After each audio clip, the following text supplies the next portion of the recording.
Sunday. Things were really moving along with the addition until our neighbors started complaining. Mr. LaRocca had an issue with the noise because he works the night shift at a hospital and needs to sleep during the day. So Mom's been asking the workers to try to keep it down, but that's not easy to do when you're dealing with hammers. Shh. Think, think. Our other next door neighbor, Mrs. Tuttle, isn't happy about the addition either. Apparently, one of the workers rolled a wheelbarrow onto her property and trampled some of her flowers, and now she wants us to replace them. And it's not just our next-door neighbors either. Mrs. Rutkowski lives diagonally across the street, and I guess one of her cats got into our yard and stepped on a nail. So she's told Dad that he had to pay the vet bill. Meow. All this complaining is just slowing things down and making the project take longer. So the only person who's actually making any progress around here is Manny. He found a toy toolbox in the basement, and he took some scrap wood out of the dumpster. I'm not exactly sure what he's building in the backyard, but it looks pretty impressive. Bang, bang, bang. The dumpster is definitely the best thing about this project. Whenever the trash can in my bedroom gets full, I just empty it into the dumpster, which is right outside my window. Dump. What's even better than that is how easy it is now when I have to put the trash out on Sunday night. It's my job to put trash stickers on all the bags, then take everything down to the curb. And that's a great giant pain, especially when it rains. Rumble, rumble. But with the dumpster, I don't even have to deal with the stickers. I can just chuck the bag straight in. Toss, sonk. Tonight, I made a pretty stupid mistake though. I didn't feel like taking each trash bag out of the garbage can, so I tried to empty it into the dumpster all at once. Grunt. Unfortunately, I didn't realize how heavy the trash can was, and I couldn't get it all the way over to the top of the dumpster. So the whole garbage can tipped backward and the trash emptied out of the bags. So now there was garbage everywhere, and I had to scoop all the trash back into the bags. To make matters worse, it was a windy night, so the trash was blowing everywhere, and it was a lot of fun trying to chase all that stuff down in the dark. I spent an hour picking trash out of Mr. LaRocca's bushes, but I should have remembered that he works the night shift and leaves at that time.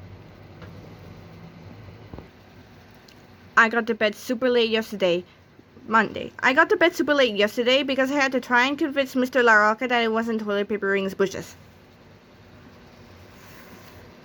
I really wish I had gotten a good night's sleep though, because we had a big test at school this morning, and I don't think I did my best. This was one of those tests the whole school has to take. The teachers have been trying to get us ready for weeks, because apparently the scores really matter. I guess our school did really badly on this test last year, and if that happens again, there are going to be budget cuts, and that means some teachers could lose their jobs. On top of that, they might have to cut some programs, like art and music. I wish kids had a say in what to cut, because if I was the one making the calls, phys ed would have been on the chopping block a long time ago. Zing. Oof! The teachers have been really stressed out about this test, and the last few weeks haven't been a lot of fun. Wrong, wrong, wrong. All this pressure has been getting us kids stressed out too. So last week, the school brought a stressed puppy into the library to help everyone relax. But kids got too grabby with the puppy, and then the puppy got all stressed out. Shudder, shake. The puppy started running in circles and peeing all over the place. So the school took it away and replaced it with a stress lizard, and nobody wanted to touch that thing. Do not rap on glass. Speaking of stress, I really wasn't looking forward to going home this afternoon because I knew they were going to cut a hole in the wall to connect it with the addition. I was worried they might actually have to cut through the plumbing, and I didn't want to be around when that happened.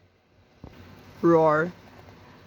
Roderick thought they were going to use a wrecking ball to smash through the wall, and this whole plan was to make a music video with his band when they did.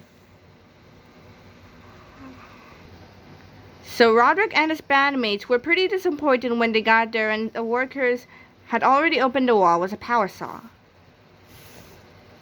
I didn't see any sign of the grout, so that was a relief. But what the workers found inside the walls was just as bad. The wood underneath the siding was rotten because of a leak caused by the clogged gutters. And apparently there was toxic mold in the walls, so we've been living with that all this time too. Plus, there were rodents' nests in the walls, which means we've been sharing our house with a colony of mice. It really creeps me out to seeing there's this whole world living inside our walls without us even knowing it. And that's why I've decided when I build my first house, it's gonna be 100% glass. Hey!